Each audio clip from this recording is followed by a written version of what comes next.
A invasão da Ucrânia pela Rússia e as sanções econômicas impostas pelas principais economias do mundo aos russos ligaram, claro, o alerta para mais uma crise mundial. E nós temos agora dois convidados para participar do Jornal da Manhã.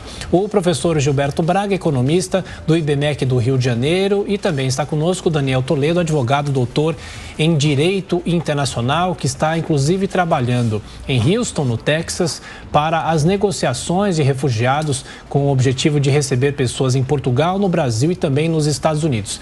Eu começo com o doutor Daniel. Doutor, muito obrigado por estar aqui conosco na Jovem Pan, no Jornal da Manhã. Eu pergunto, como é possível fazer essa negociação para a chegada dos refugiados? Os países estão ajudando, estão apoiando? Bem-vindo, professor.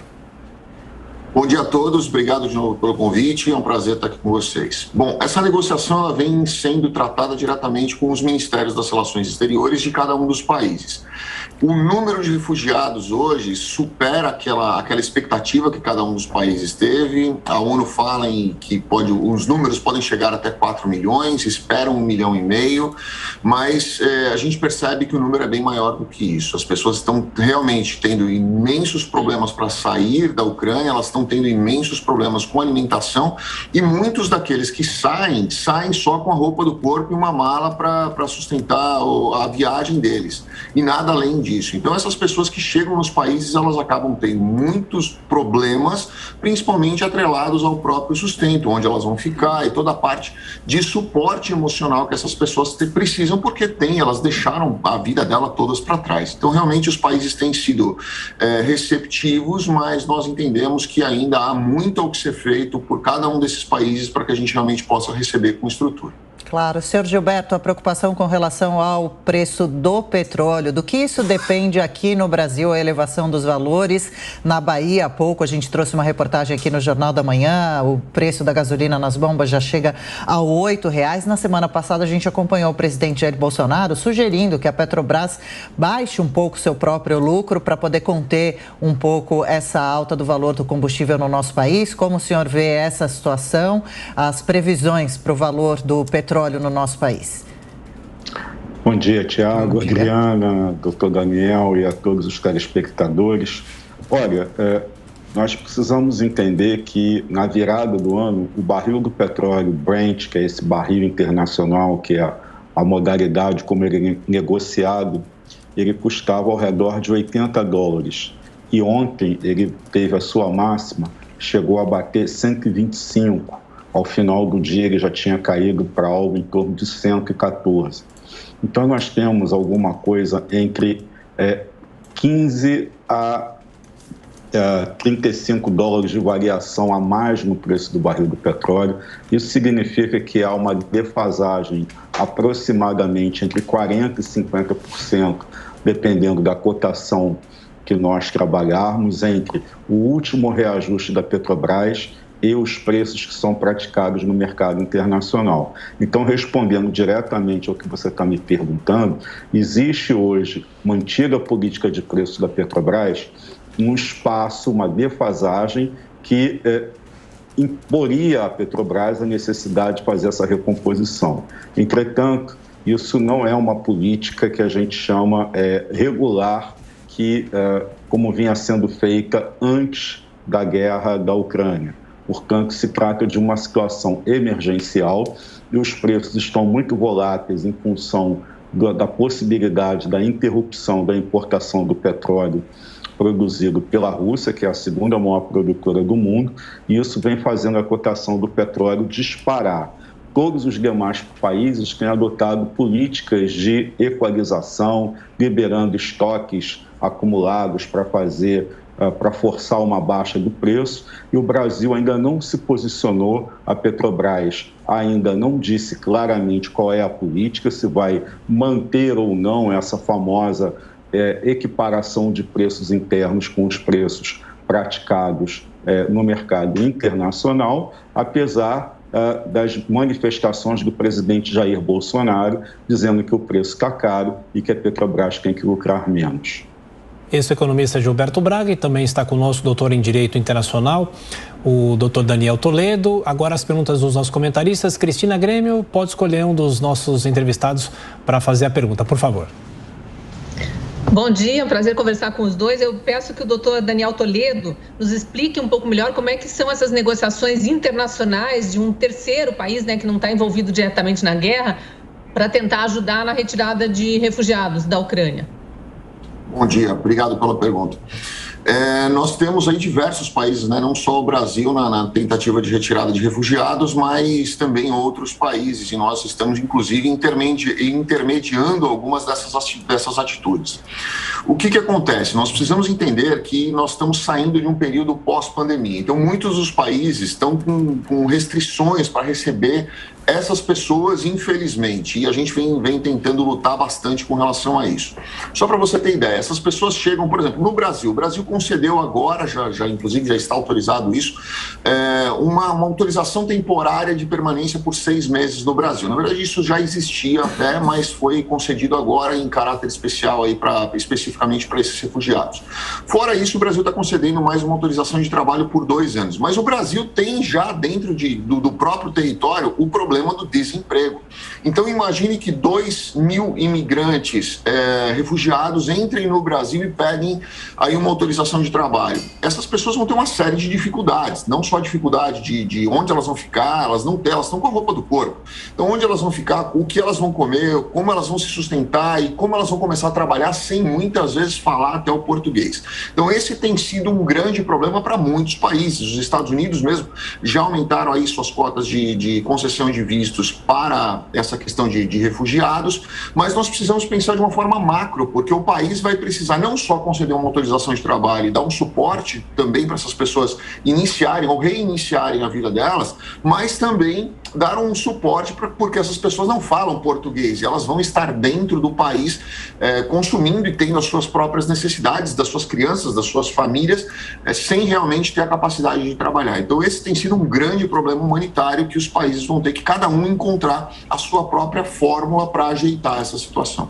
Ricardo Salles, conosco o economista senhor Gilberto Braga e também o Daniel Toledo, doutor em Direito Internacional.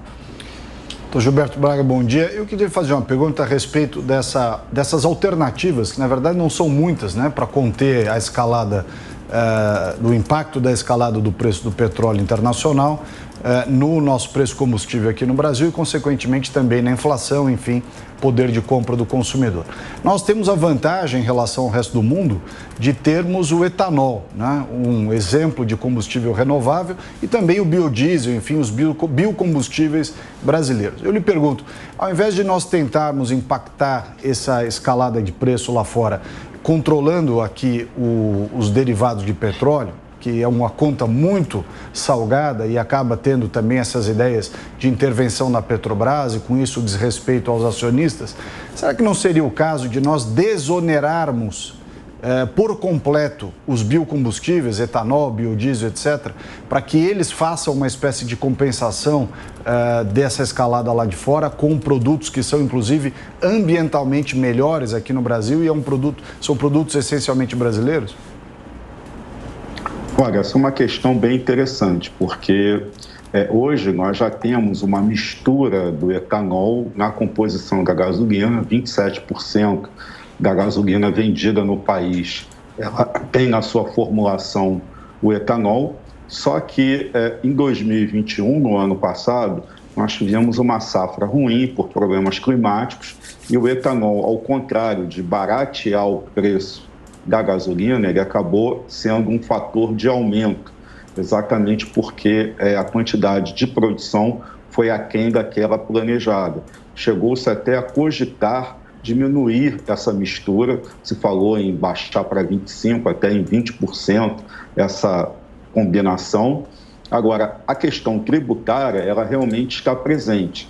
E o maior problema, o maior entrave para fazer essa liberação que você sugeriu, que seria, portanto, desonerar tributariamente, é que os estados cobram o ICMS, que é um imposto na comercialização desses biocombustíveis, e caberia, portanto, uma política de reunião de todos os governadores, seja através do CONFAS ou de um projeto de lei que baixasse ou até mesmo eliminasse a carga tributária sobre os combustíveis verde e amarelo, os combustíveis ecologicamente equilibrados. De fato, isso poderia contribuir, mas seria uma mudança de mentalidade e os governadores queriam que abrir mão de receita, o que me parece que é um grande obstáculo.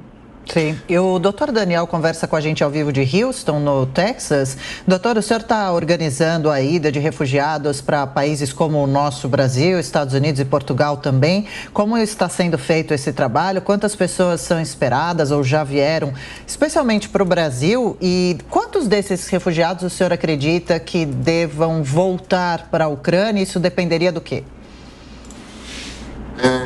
Essa é uma resposta muito mais complexa, né, do que as pessoas imaginam, porque você trabalhar com refugiados, você precisa entender que existem, as pessoas precisam entender que existe aí um limite de cotas anuais para cada uma dessas pessoas. Cada um dos países tem o seu limite de cotas anuais. Quando nós temos aí uma situação de conflito, de guerra mesmo, como é o que está acontecendo hoje na Ucrânia, muitos desses países se colocam mais flexíveis a essa situação. Os Estados Unidos, ele tem uma cota anual de emissão de vistos humanitários, o que já vinha sendo aberto em razão de outras áreas de conflito, principalmente por causa do Afeganistão, né? No ano passado nós tivemos aí um aumento nessa cota e recepção aí dos afegãos. Muitas pessoas não sabem disso, mas aqui mesmo, no Texas, houve uma base, foi montada uma base especificamente, aí montaram tendas e alojamentos provisórios para receber os afegãos. E eles continuam ainda ali, né? Então, quer dizer, não se resolveu nenhuma situação e já está se resolvendo outra. A expectativa de que cada um dos países receba é pelo menos 2.000 refugiados. A gente tem tentado lutar junto com o Ministério, intermediar a conversa entre ONGs e Ministério das Relações Exteriores de cada um dos países para que eles recebam pelo menos 2.000 refugiados. Isso é muito longe do objetivo real, que hoje nós falamos aí em 1,5 milhão, né? Se hoje nós estamos trabalhando aí com 3 países para tentar receber aí 6.000 pessoas, o número deve ser maior do que esse, se Deus quiser, mas nós estamos lutando muito para receber 2.000 em cada um desses países.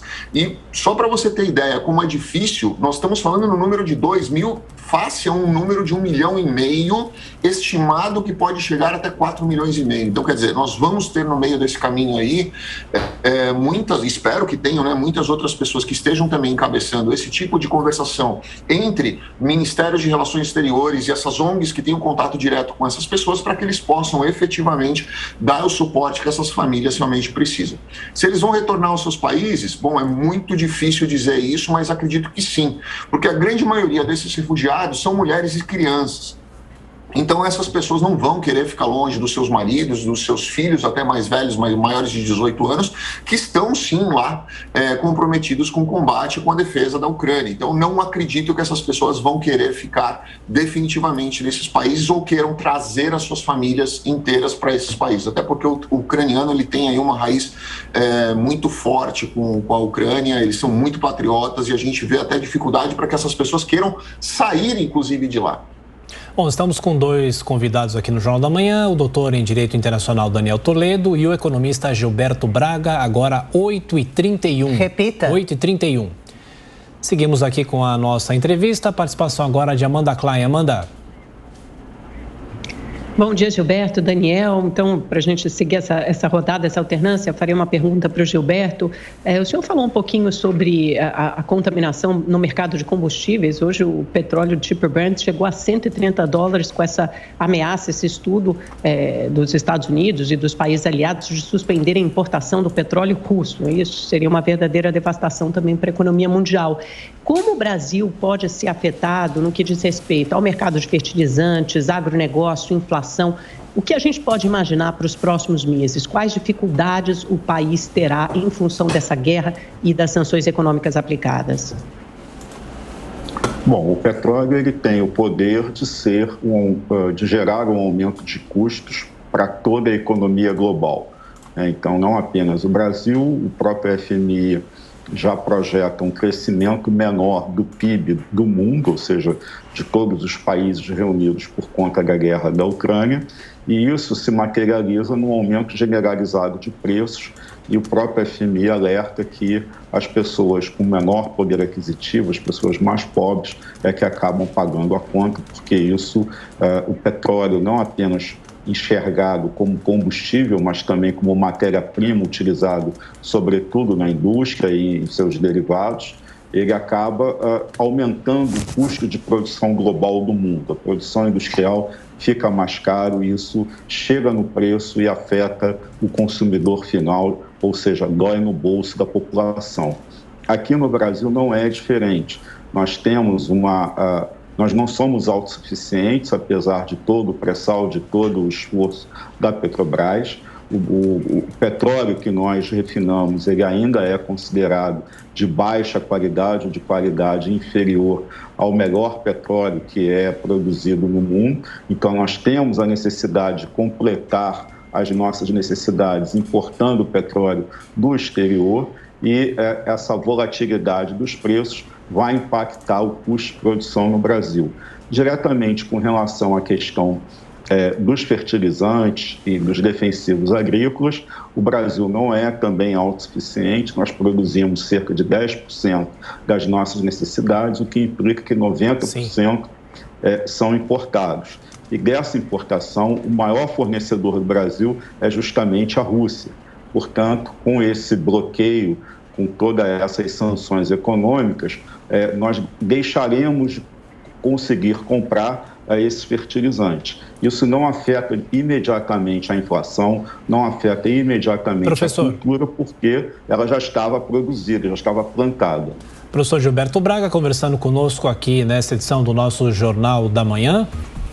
A hora agora 8h35. Repita. 8h35. Bom, seguimos com o professor Gilberto Braga, que responde a pergunta da Amanda falando sobre a questão dos fertilizantes. Professor, o Brasil busca algumas alternativas em relação aos fertilizantes, mas será que é uma possibilidade rápida de se recolocar esses produtos aqui no Brasil ou o país vai sofrer consequências com a falta do produto imediatamente? Imediatamente não há esse risco. O próprio governo, a própria ministra da Agricultura já declarou que o que está plantado, obviamente, prescinde do fertilizante, porque a cultura foi feita antes do conflito começar, e nós temos um pequeno estoque regulador para fazer o que ela chamou de período de passagem entre uma safra e outra.